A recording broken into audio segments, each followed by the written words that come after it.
Olá, amigos, tudo bem? Sejam bem-vindos a mais um episódio do Batistinho Talks. Agora aqui com meu amigo Guilherme Gregori. Olá. Tudo bem? Seja bem-vindo. Muito obrigado. Agora fiquei animado com o seu nome todinho. Fala aí pra gente. Guilherme Cassatella Paz Gregori. Olha só, gente, é nome de rei, não é não?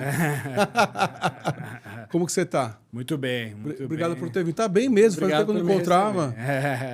Faz tempo, tá mais né? magro, 10 quilos. Por aí, nem tanto, mas É, tem que melhorar, né, ao longo da vida. Não pode voltar para trás. mas parabéns, tá muito bem mesmo. Queria que você começasse a falando um pouquinho da como surgiu a Paz e Gregory, que é a empresa que você... Aliás, você tem duas empresas no grupo, né? Temos algumas empresas, né, todas vinculadas ao mercado imobiliário em, digamos assim, diferentes elos da cadeia, né? Então, as empresas mais significativas e onde meio que tudo começou, né, foi com a Astra. A Astra é uma empresa que fabrica, é uma indústria de materiais para construção, principalmente plásticos, né, mas tem uma pauta bastante extensa de materiais.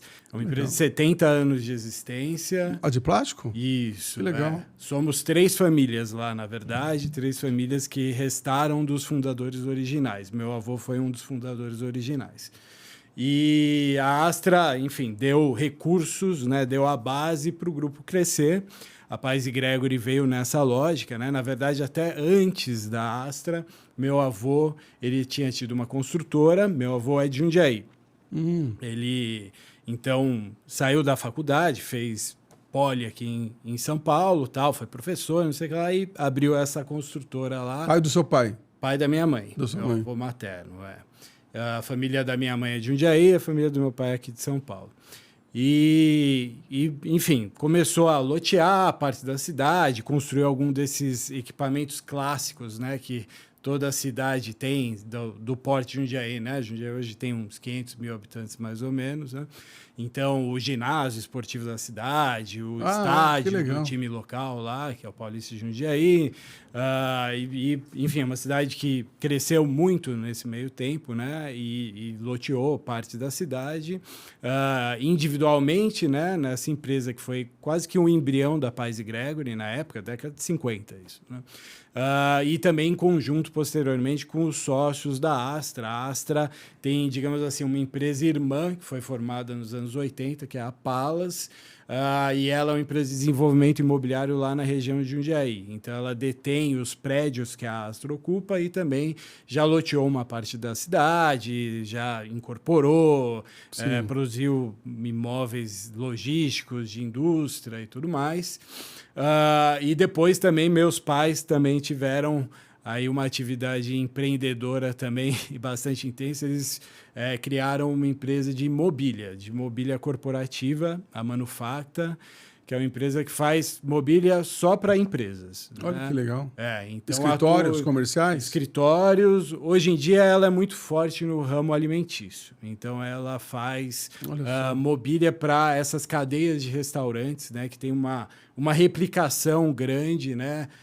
Brasil afora, enfim, em que você pega um projeto e você replica ele em diferentes unidades para ganhar uma certa escala, né? Então, ela produz para o Outback, ela foi uma das primeiras fornecedoras do Starbucks no Brasil, do Burger King, já fez McDonald's também, Cabana Burger, essas empresas de cadeia alimentícia. Olha, né? que legal. Falando nessa parte, a gente tem aqui com a gente a Unox, que é uma empresa italiana, inclusive, que é de geladeiras, de fornos, croissant, que é totalmente para essa área, da sua área de gourmet. Totalmente, Muito interessante. Uma ligação importante. Obrigado, mas continua, desculpa, eu te cortei. Imagina. Mas ela é multissetorial, né? Então fabrica para também corporativo, né? Escritórios, já foi muito atuante. Shopping também, né? No varejo, para as lojas de shopping, aeroporto também, muito duty free, tudo mais. É mesmo?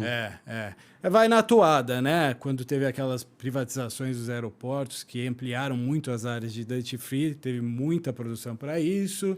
Depois teve a época dos escritórios, teve a época do varejo. Hoje, restaurantes está meio na crista da onda aí. E é uma coisa interessante, porque encontrar artesãos para fazer isso hoje é muito mais difícil, mas antigamente já tinha mais, né?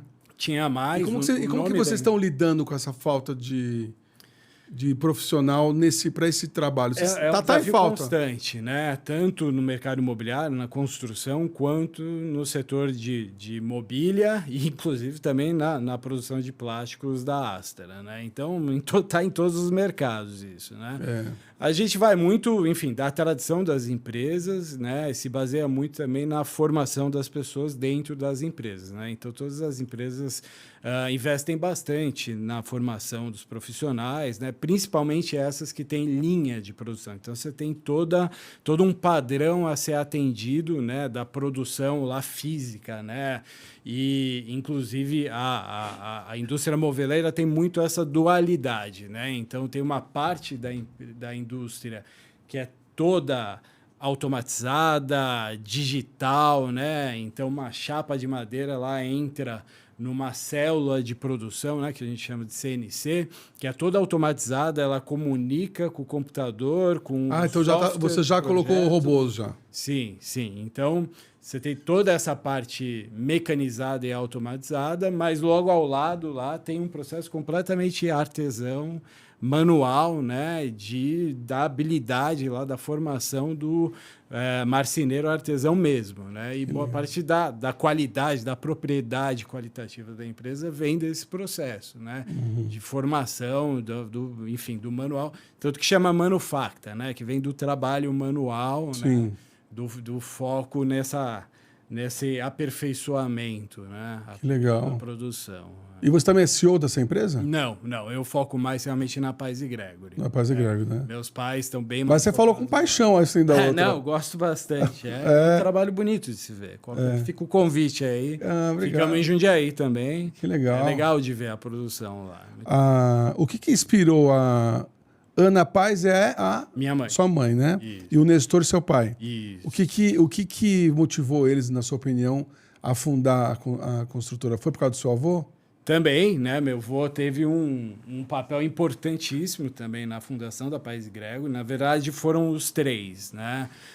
Só que a gente gosta muito de falar, especialmente dos meus pais, porque ambos são arquitetos, né? E eu acho que é um diferencial no mercado. Você é arquiteto também? Não. Sou economista. Economista? Arquiteto por inspiração, lá, osmose, né? Que a gente tem que... eu acho que você entende muita coisa já hoje. Depois de uns bons anos aí trabalhando em conjunto, tem que entender um pouco, para não falar besteira só na mesa junto com quem entende. Né? Legal. Mas, enfim, né, a gente considera um diferencial legal, né, no mercado ser uma empresa fundada por arquitetos, né, que tem o foco na produção criativa imobiliária realmente, né, a gente tem muitas empresas fundadas por engenheiros, né, e não deixamos de ser diferente também, porque meu avô, que foi um dos alicerces da fundação da empresa, ser engenheiro também, né, ter tido a construtora anteriormente, tudo mais, mas como meus pais sempre foram os que lideraram a lógica produtiva da empresa, digamos assim, a gente acha legal ressaltar isso, né? Se você for ver bem, né, isso remonta muito aos anos 50, 60, né, que havia muitas incorporadoras focadas na arquitetura, né? Fundadas por arquitetos e o que a gente considera como sendo a época áurea assim, da produção imobiliária em São Paulo, né? A época dos edifícios modernistas de Higienópolis, aquela coisa... Que legal. Né? Que, enfim, você conhece bem, né? Você passa na Avenida de Higienópolis lá, você olha aqui e fala, nossa, aqui é qualidade, né? Aqui realmente foi um trabalho feito com muito talento, né? Muito afinco naquela época. E a gente gosta de resgatar isso muito. Hoje vocês já construíram quantos prédios? A gente já construiu 14 prédios enfim, muito focado nos tempos mais recentes, né? Como era bastante empresa antigamente, né? Meus pais se dividiam entre tanto a Manufacta como a Pais e Gregory. Então, a gente trabalhava num ritmo de um prédio a cada 2 anos, mais ou menos 3 anos. Né? Então, apesar de ser uma empresa de 30 anos de existência, 20 desses 30 anos foi nesse ritmo mais cadenciado, né? A empresa foi praticamente um veículo de investimento da família no mercado imobiliário. Produzia, tal, vendia, entregava, com os recursos levantados, fazia o próximo e assim ia, né?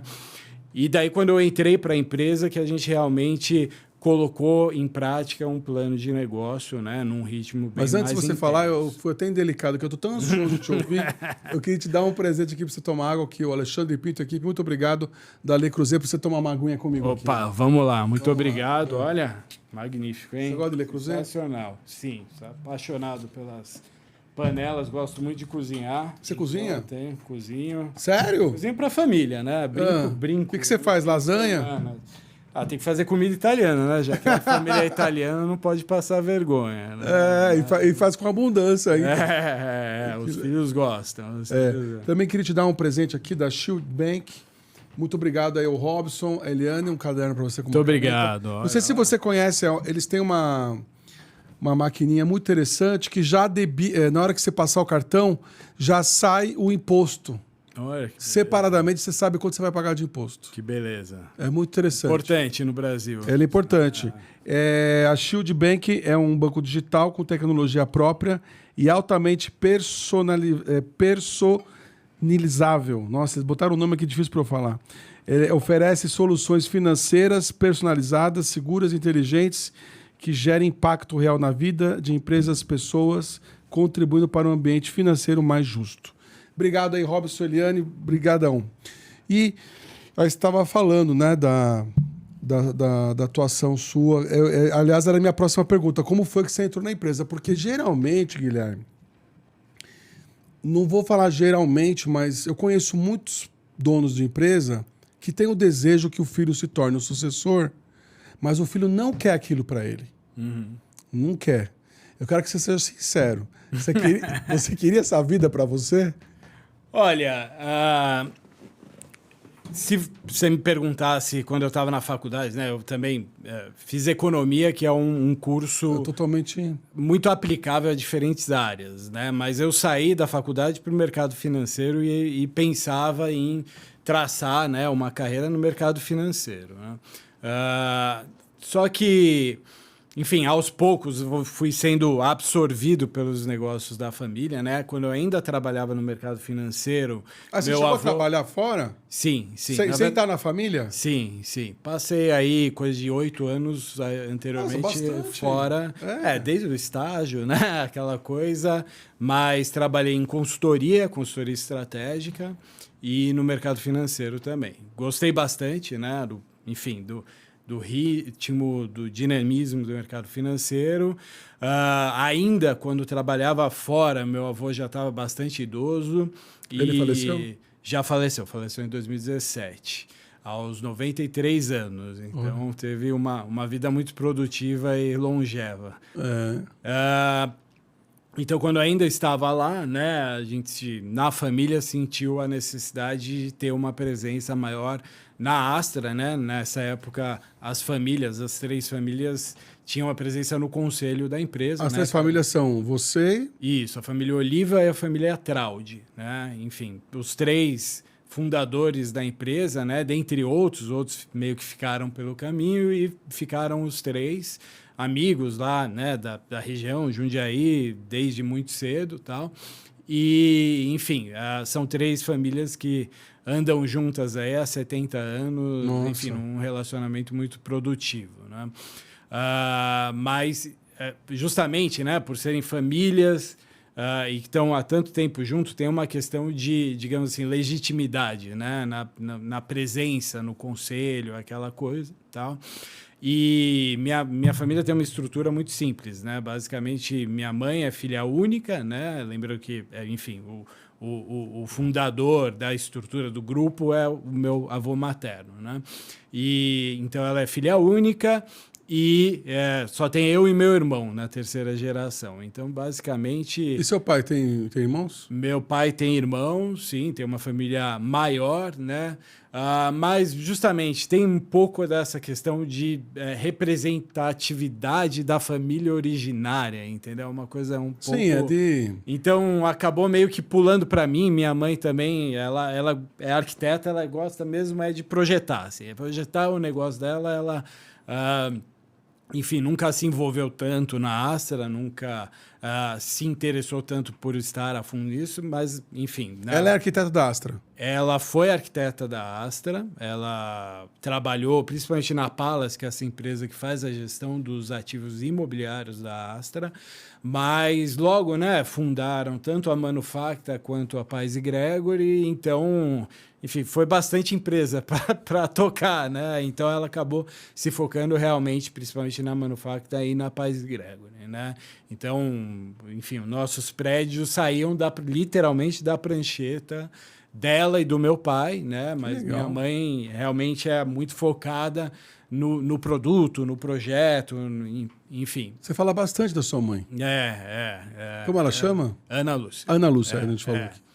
Mas, enfim, sem desabonar, obviamente, né, o outro lado da grande parceria entre eles, né, que é o meu pai, que também, né, um arquiteto de mão cheia, digamos, mas tem um perfil mais também tocador, né, do negócio e tudo mais, né, tanto na Pais Gregory, que tem um papel muito importante. Então, na verdade, você foi envolvido.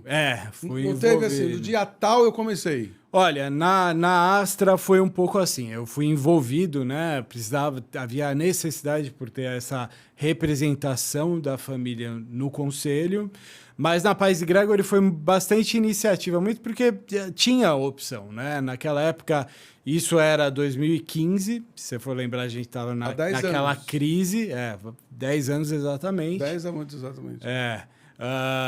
Tava naquela crise, né, do Brasil inteiro, né, começando, né, acho que o fundo do poço para o nosso mercado talvez tenha sido 2016, mas 2015 já estava muito evidente, né, e foi uma crise que atingiu o país inteiro, mas o mercado imobiliário foi engraçado terra arrasada. Como a história se repete. Exatamente. Por isso, no nosso mercado é muito importante saber operar o ciclo, né, mas a gente chega lá.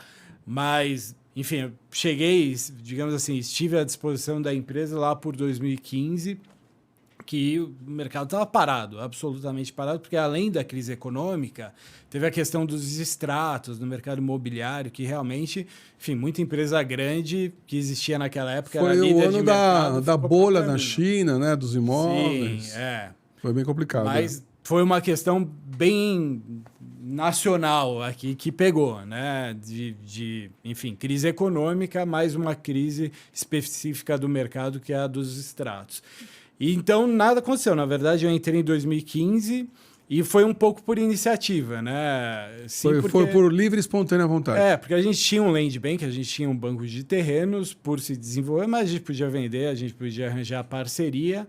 E fizemos alguns estudos, enfim, eu consegui me dedicar em conjunto com meus pais, com a estrutura que havia na empresa e tal, e a gente definiu um plano de negócios. Na verdade, definimos diferentes planos de negócios e optamos por um em conjunto, que era o de desenvolver e crescer a empresa. Né? E no domingo, que é almoço de família, vocês falavam de família ou falavam de negócio?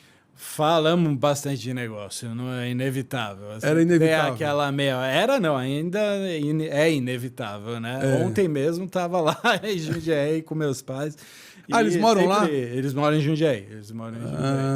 E, enfim, então é inevitável. E você fica aqui em São Paulo? Eu moro aqui e vivo aqui, sim.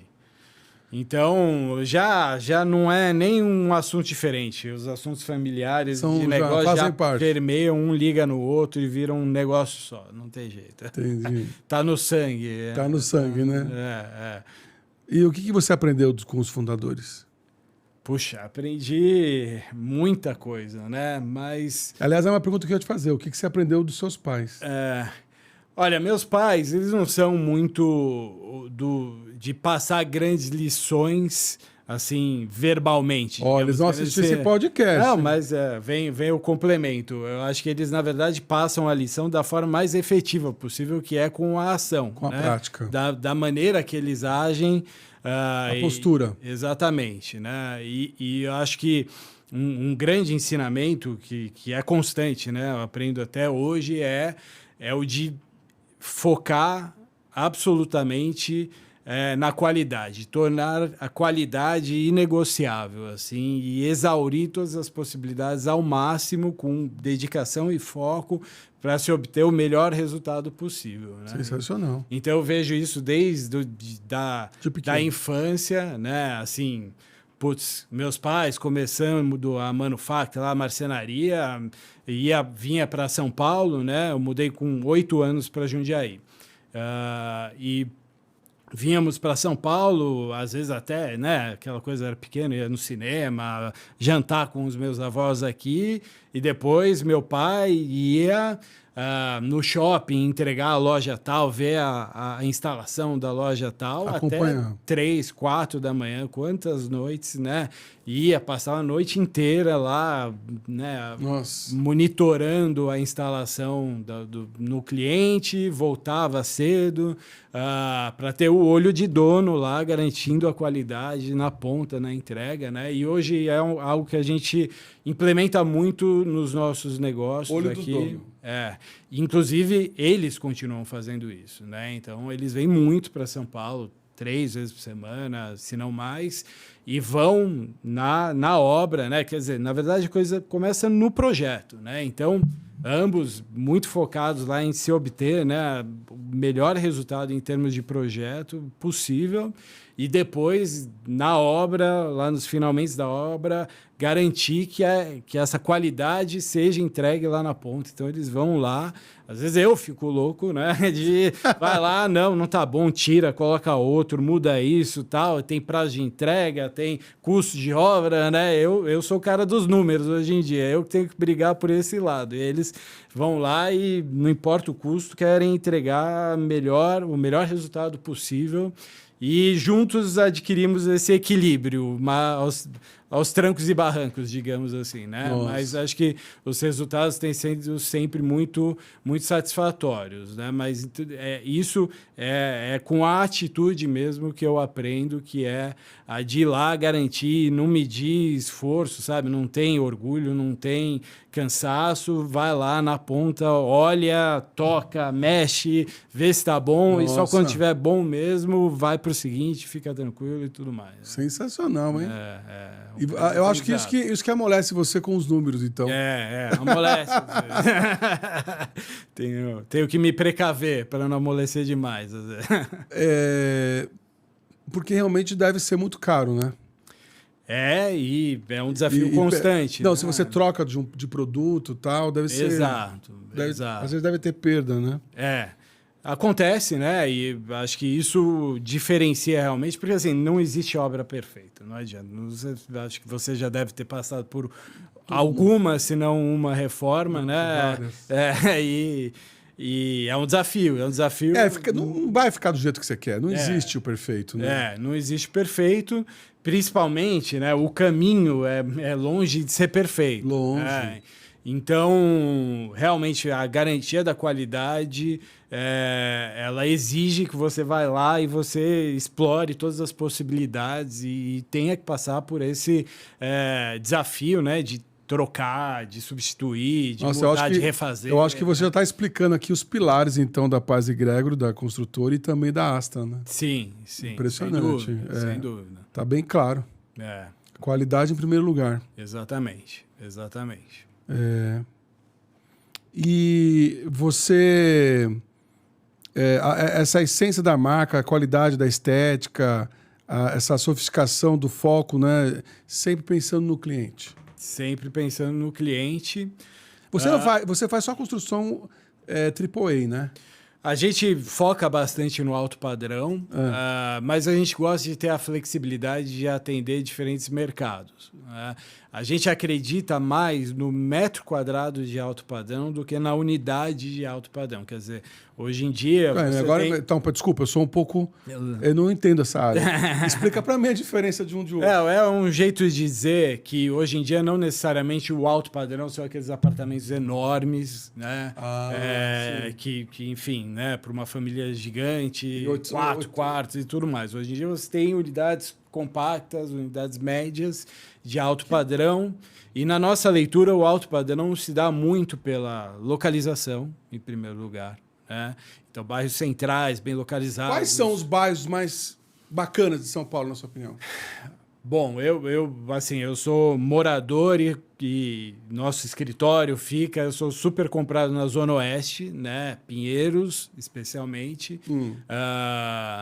Simpatizo muito com a região e gosto muito. De quebra, é um bairro muito dinâmico, que tem crescido muito, né? Mas é inegável que, enfim, jardins, né? Eu acho que tem diferentes jardins. Nos jardins é muito importante a microlocalização, né? Então não basta falar, eu estou na rua tal.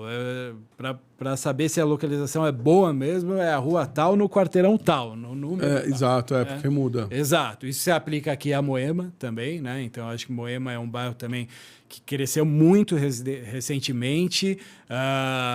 É um bairro muito bacana, tem essa conexão tanto com o parque quanto com o aeroporto, então tem muita gente sempre passando, isso dinamiza comércio, serviço, enfim. Gostamos muito, tanto é que temos 2 lançamentos em Moema esse ano. Que legal.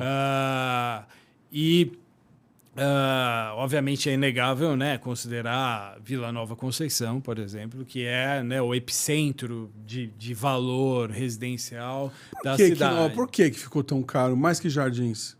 É o parque, principalmente, né? Então, a gente considera o Ibirapuera, digamos, o epicentro de valor da cidade, né? Então, nos nossos estudos lá, sempre que a gente está decidindo produto ou fazendo uma leitura de um determinado bairro, mercado, como é que está lá, né? Eu repito bastante isso, né? A gente sempre tem que considerar o vetor de valor. Então, o valor ele se move ao longo da cidade, né? E como eu falei, o Ibirapuera tende a ser o core lá de valor da cidade. Quer dizer, se você sai de mais longe do Ibirapuera para mais perto do Ibirapuera, o preço, o valor tende a subir. Só que você tem exceções na cidade também, né? E quando esse vetor de valor é quebrado, né, eu gosto sempre de entender o porquê, né? Geralmente você tem uma razão micro lá no bairro, na localização, que determina isso. Às vezes é relevo, às vezes tá ligado a algo, a presença, sei lá, uma avenida. Vamos dar um exemplo, por exemplo, Campo Belo, né? As áreas mais afastadas do Ibirapuera tendem a ser mais valorizadas do que as áreas mais próximas, né? Então, aquela área do Campo Belo mais antigo, né? Mais tradicional, mais próximo a Roberto Marinho, lá, ela é mais valorizada do que a área mais próxima a Bandeirantes, por exemplo. Ah, sim, né? Bandeirantes, nossa, ninguém mas merece. se você for ver, isso é uma quebra desse valor, desse vetor de valor, né? Justamente pela Bandeirantes, né? A Bandeirantes é um elemento, digamos assim, detrator de valor naquela localização. Isso acontece na cidade inteira, né? Então, o Ibirapuera é um grande, digamos assim, gerador de valor imobiliário na cidade, não que você não tenha outros. Os outros parques, por exemplo, né? Vila Lobos, enfim, outros equipamentos urbanos, enfim, o centro corporativo na Faria Lima, né? Até na Paulista, inclusive, já não é o mais atual, mas ainda é um poder, né? Uma força muito grande, a Paulista. Então, tudo isso gera uma alquimia aí, né? Que determina o valor dos imóveis pela cidade. Puxa, que interessante, viu? Aprendi bastante. Olha lá, falei. E isso é economia aplicada ao mercado imobiliário. Então, viu como Você já pensou em escrever um livro disso? Já, mas... Você falou mais para frente. Você começou a falar no começo da conversa sobre aprender sobre ciclos. Sim. O que você quer dizer com isso?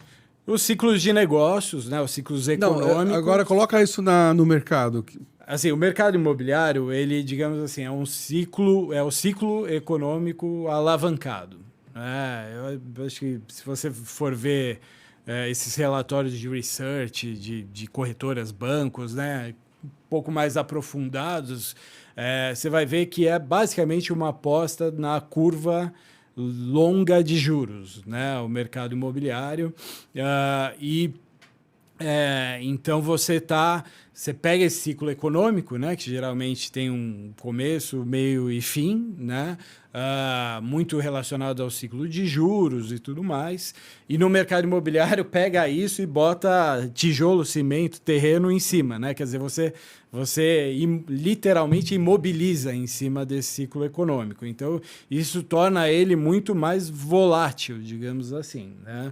Tanto que é um mercado desafiador, né? Um mercado de altos e baixos. Você vê uma série de empresas líderes de mercado que existiam há 10 anos atrás, não existem hoje. Né? E, por outro lado, outras empresas que souberam navegar esses ciclos de uma forma muito positiva. Né? Mas é isso. O mercado imobiliário ele é sensível a esse ciclo econômico com a anabolização dele, digamos assim, né? Então, nossa, o senhor está gastando o vocabulário. Tô. Tem uma listinha aqui embaixo. Mas, tá demais hoje. Mas, enfim, né? Algo que é central para a nossa sobrevivência, para a nossa estratégia, para o nosso crescimento, saber reconhecer o ciclo, né? E, como eu falei, operá-lo, navegá-lo, né? Porque, se você for ver, qualquer dono de incorporadora, a gente fala muito que é um negócio de dono, né? Putz, somos todos, eu por osmose aqui, mas, enfim, todos queremos sair construindo, sair desenvolvendo. Lógico. É uma coisa que te pega realmente, né? Vamos que vamos. E vamos que vamos, só que você tem que saber quando parar. Né? Você tem que saber, não exatamente quando parar, mas quando esperar um pouco, reduzir, ter esse timing é muito importante. E como você faz isso?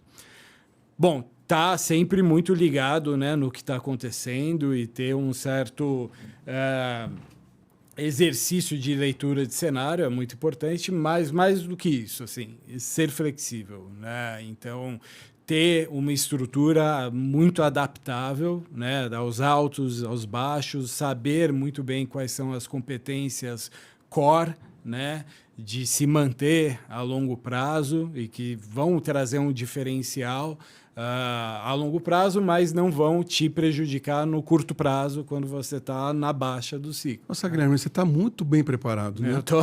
Obrigado. Não, verdade. Eu tô aqui, ó, de boca aberta. Como você é um cara inteligente, cara. Você estudou fora também? Experiência, né?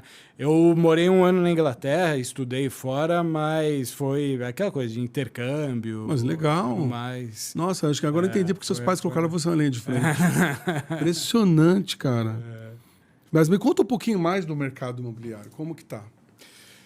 Olha, o mercado imobiliário cresceu muito na cidade de São Paulo. Eu posso falar uma coisa? Sim, fica à vontade. Você me corta e me corrige. Uhum. Eu acho que o esgoto de São Paulo não vai aguentar. O esgoto, você acha não, porque assim, cara, você olha para uma esquina e tem um prédio subindo. Parece que aperta um botão. Sim. Queria que você comentasse. Bom, espero que a Sabesp consiga acompanhar o ritmo. Especialmente agora, eu acredito que sim. Né? Nossa, lá na Vila Mariana, eu moro, eu falei, gente, isso aqui vai entupir, porque não é possível. Esgoto sempre foi um problema na cidade de São Paulo. Né? Não só esgoto, toda a nossa infraestrutura de esgoto, eletricidade, asfalto, né? A gente convive com esses problemas há muito tempo.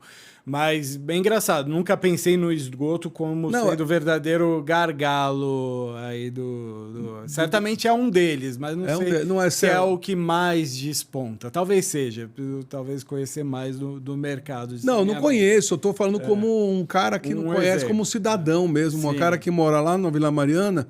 E por onde eu passo, eu não vejo para de construir prédio. Aí você imagina todo esse povo dando descarga. Você entendeu? Eu acho.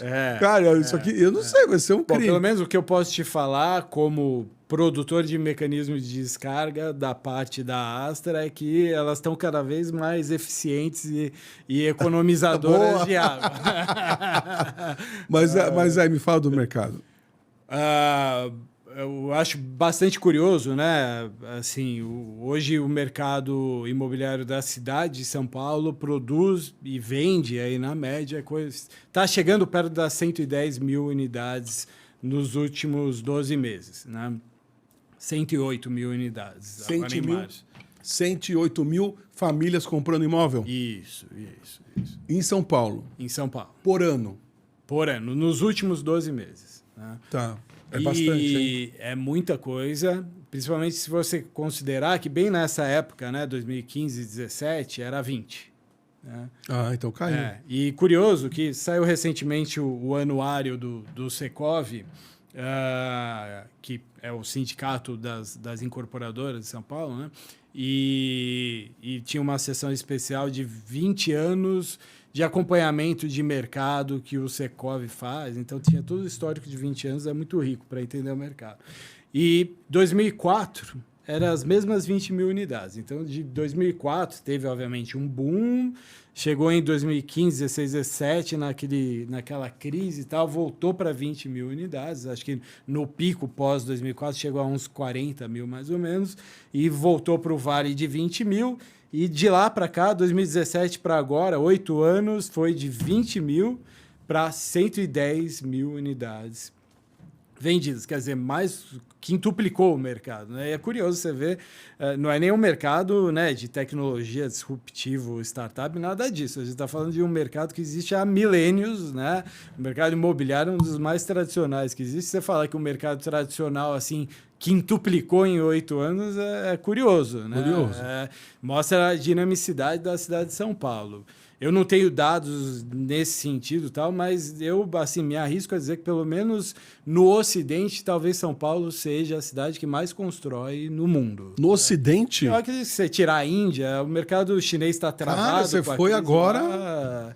É difícil falar do mundo inteiro, mas acho que não, né? Tem países crescendo um absurdo, mas se você pegar nas Américas, assim, certamente nos Estados Unidos nenhuma cidade constrói como São Paulo.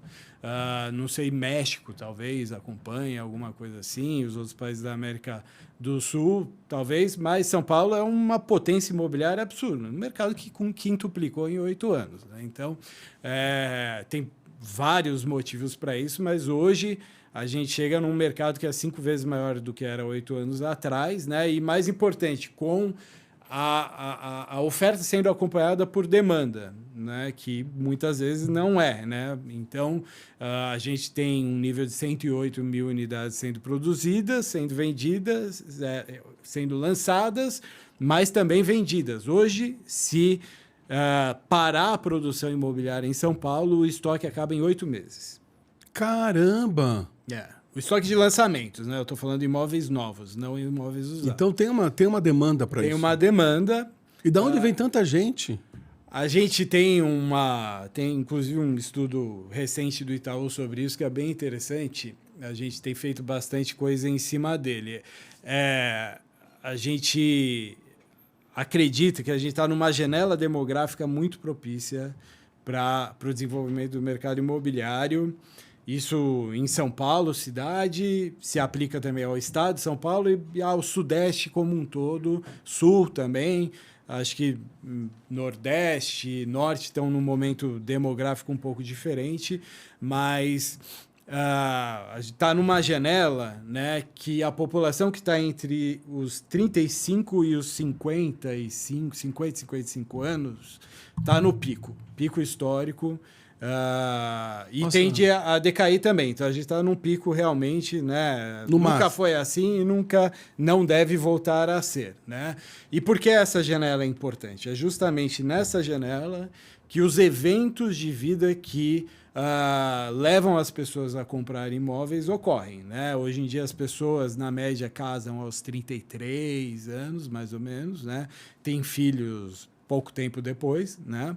E muitas vezes se divorciam também dentro dessa janela, né? Hoje em dia o número de divórcios, né, tem crescido bastante nos últimos 5, 10 anos. Então, muitos eventos ocorrem nessa janela demográfica. Mudou um pouco o negócio. Mudou bem. O casamento ele tem caído. Se eu não me engano, coisa de 30 mil casamentos a menos a cada ano. E o divórcio quase que linearmente na direção oposta tem crescido. Então, se bobear, eles vão se encontrar lá na frente. Mas teve um efeito pandemia aí, né? Inegável, mas você tem essas mudanças de comportamento das pessoas. E muitos desses eventos, né, todos esses eventos são gatilhos para a compra de imóveis e eles tendem a ocorrer dentro dessa janela demográfica dos 35 aos 50 e poucos anos. E a gente está no pico dessa janela. Então, isso tem motivado muito a compra de imóveis. Né? Fora que o mercado de trabalho, apesar dos pesares, continua forte. Né? A renda do trabalho tem crescido. Né? Então, a gente tem motivos estruturais de longo prazo e motivos de curto, médio prazo também que fazem esse efeito. Né? Então, o déficit habitacional, mesmo em São Paulo, continua enorme. É 39%, se eu não me engano, de déficit habitacional ainda na cidade ou no estado de São Paulo. Então, é muita gente ainda que precisa de uma moradia digna e de qualidade. Né? Então, ainda tem uma demanda reprimida muito grande. Tem muito mercado por desenvolver ainda. Olha, você trouxe dados aqui super valorosos. A gente estuda bastante. Nossa, você já pensou em dar palestra? Não. Não, mas é sensacional. Nunca tinha ouvido isso. Nunca. Nós estamos numa janela muito bacana, né? Sim, muito propícia para compra. Precisamos aproveitar essa janela. Tem que aproveitar, exatamente. O brasileiro gosta tradicional. Tem uma perspectiva para isso terminar?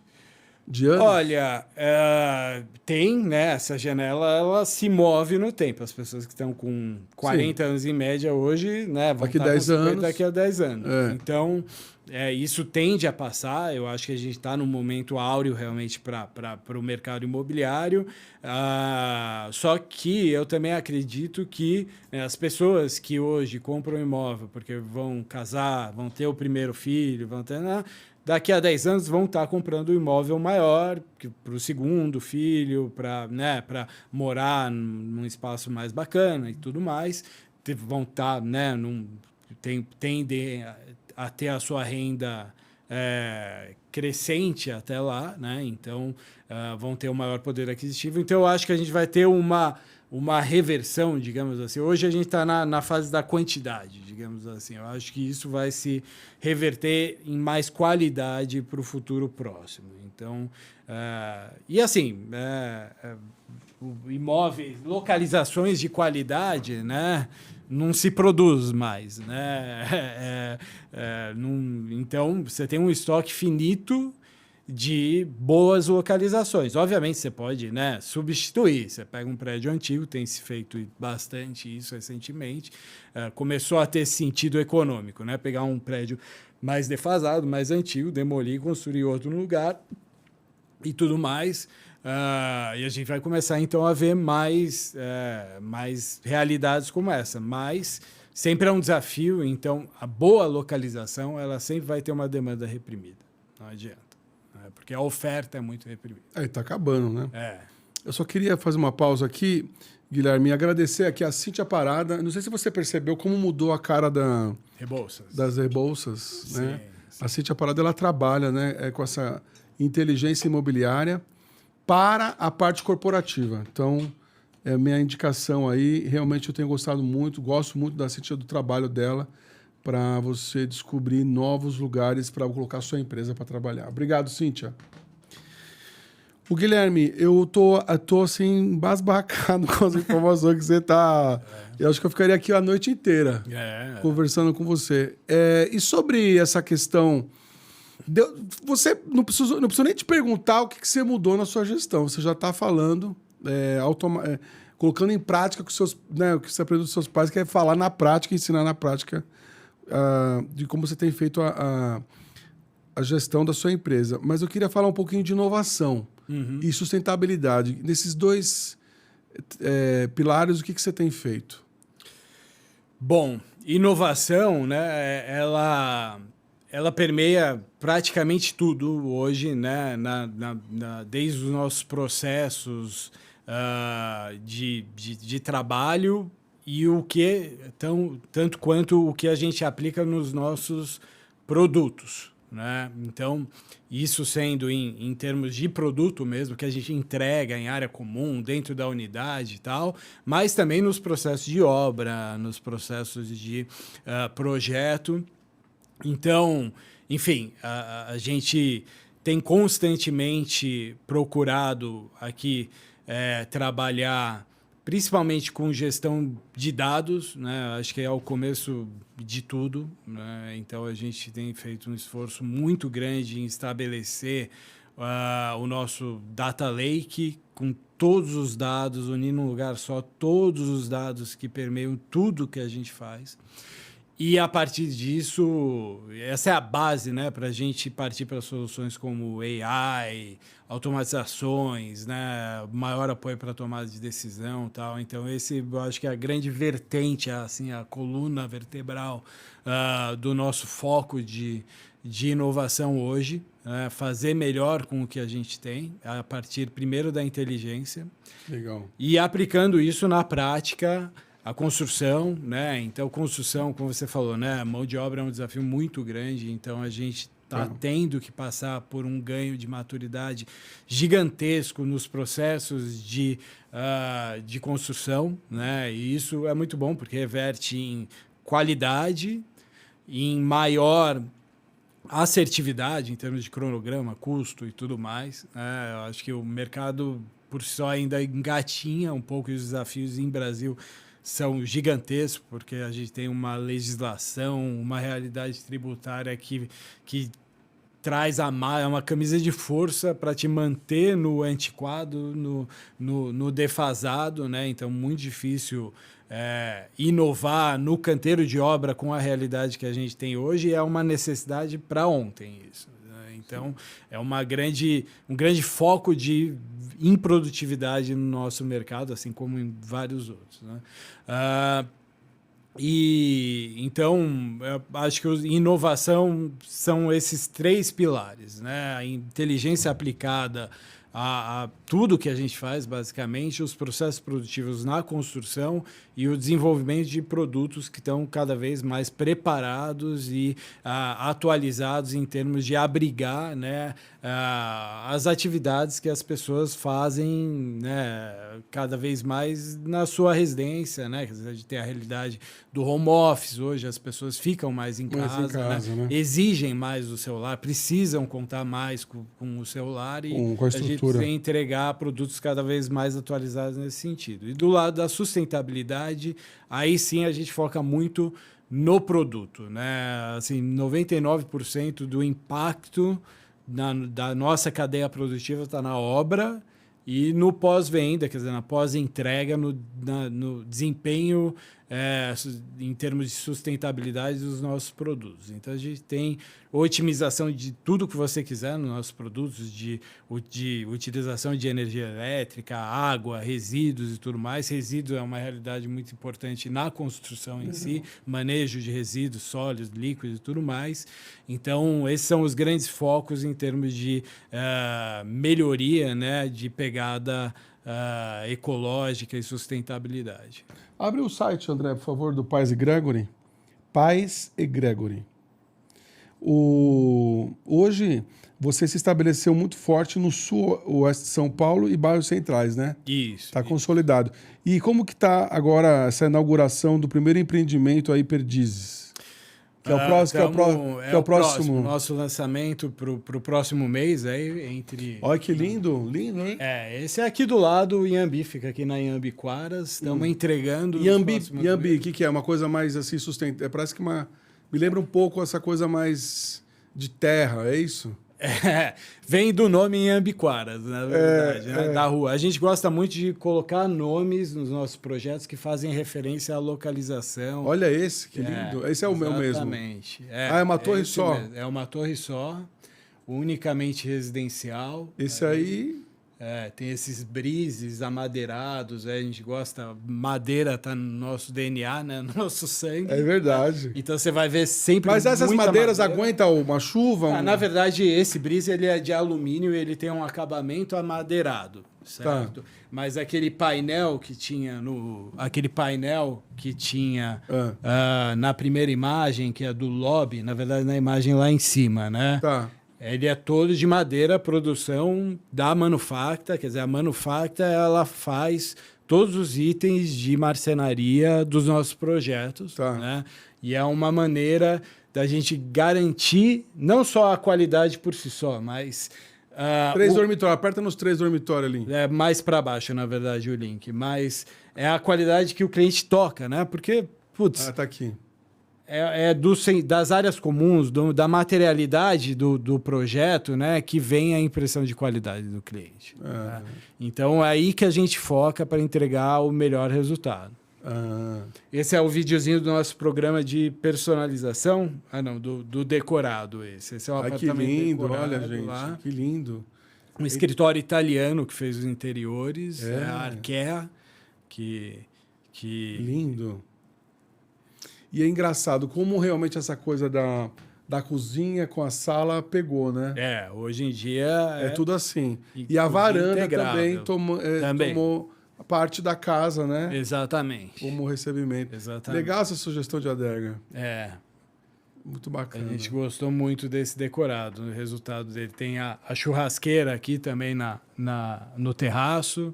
Tem uma área... de serviço aí bastante generosa também, que é muito legal.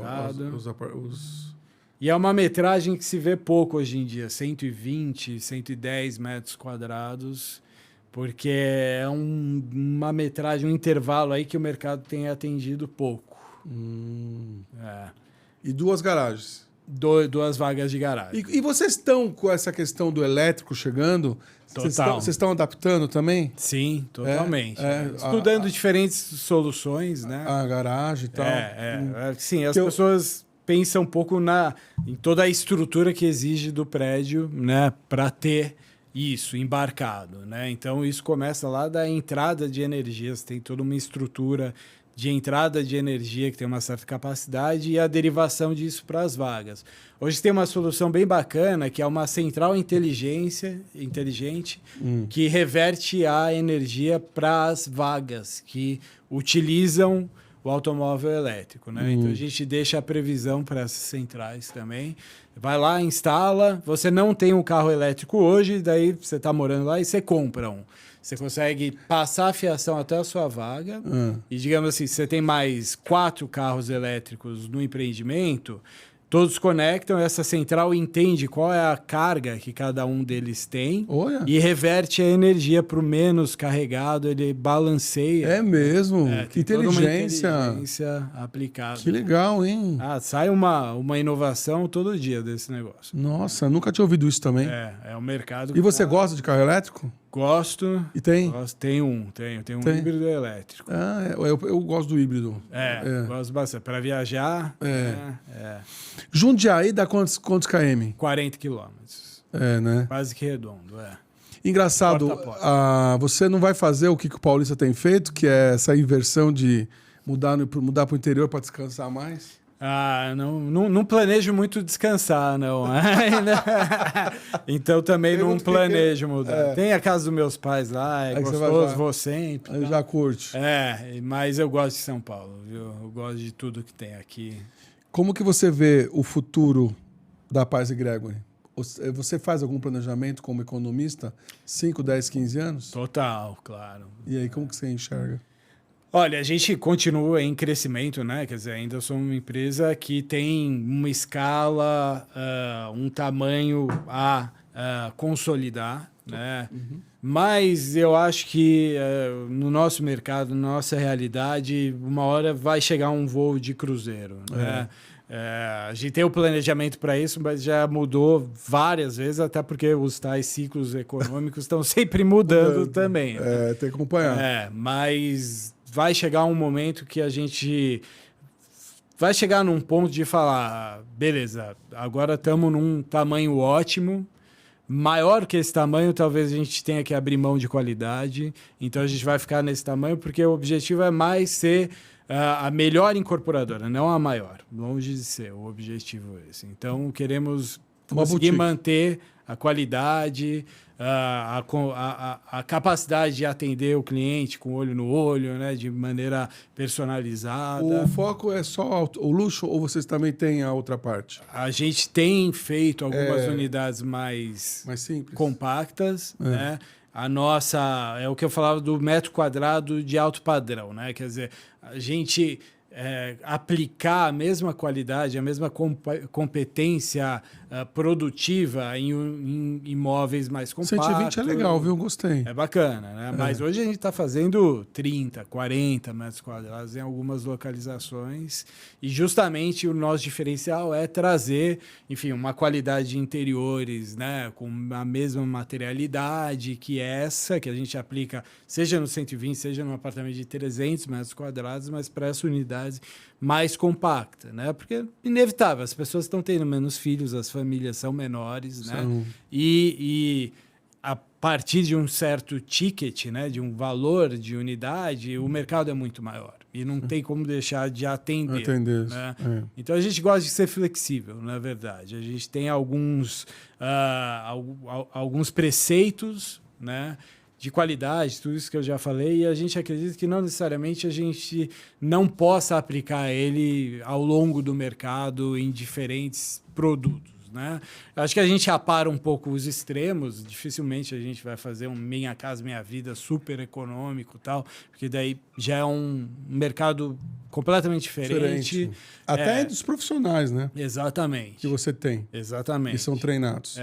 É uma lógica muito mais de replicação do mesmo produto e a gente gosta de olhar para a individualidade de cada produto. Sim, a gente começa cada projeto do zero, né? Não é muitas incorporadoras e não desabona de forma alguma. Cada uma tem o seu modelo de negócio que é super plausível de replicação, né? Tem 2, 3 tipos de produto lá e eles saem replicando cidade afora, principalmente as econômicas que precisam ser assim, precisa ter uma escala. Então, vira quase uma indústria de imóveis, mais do que, né, aquela coisa do artesanal que a gente gosta de ter, de olhar de individualidade de cada projeto, de aplicá-la à realidade daquele projeto. É bem italiano, meu amigo. Bem mesmo. Facciamano, né? Exatamente. Ô Gui, eu queria... E com paciência, hein? Tem que ser... O italiano fala, né? Tudo que é bom demora. Leva tempo. Leva.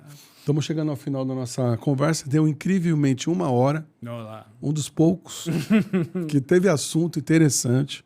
Queria que você... Eu vou te falar algumas coisas e você vai me falar o que você pensa a respeito brevemente. Certo. O que você pensa sobre casamento? Sobre casamento? Olha, eu não me prendo muito assim, se é bom ou ruim, enfim, né? Eu acho que é algo que engrandece a pessoa, né? Engrandece a coletividade a dois, enfim, a formar... Você não se divorciou ainda? Não planejo também. Que bom. Mas enfim, né? Uma unidade, uma estrutura. Ainda bem que você não planeja, né? Até porque minha esposa vai ver aqui o podcast. Como ela chama? Eugênia. Um beijo, Eugênia. Obrigado aqui por disponibilizar. Filhos? Filhos na mesma linha, né? Engrandece a pessoa, né? Traz um ganho, um aprendizado imensurável, né?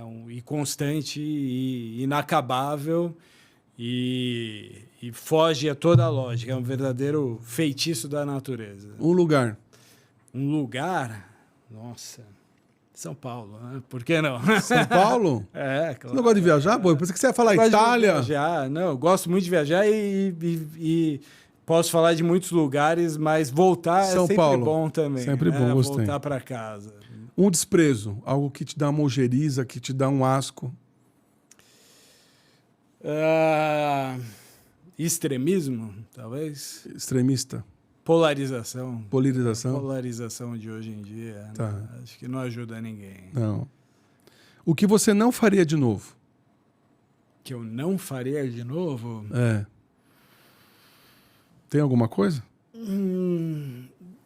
Deixa eu pensar. Eu acho que não manter laços, talvez, né, natural. Não que eu tenha um grande arrependimento na vida, mas as pessoas, né, se distanciam ao longo do tempo, né? Normal. Normal, né? E às vezes eu me pego e falo, putz, né, tal pessoa era tão importante, gostava tanto, me dava tão bem, né? Foi importante na minha vida, perdi o contato, né? Por quê? Sem nenhum grande motivo, né? E talvez isso seria uma coisa para não fazer de novo, né? Não pra perder o contato. Não deixar os contatos morrerem. Morrerem. Que legal. Guilherme, foi uma honra te receber aqui. Adorei, um aprendizado. Parabéns pelo seu trabalho e muito obrigado. Muito obrigado por me receber. Obrigado. A honra foi toda minha. Obrigado. Aqui. Gente, muito obrigado. Até a próxima. Obrigado. Valeu.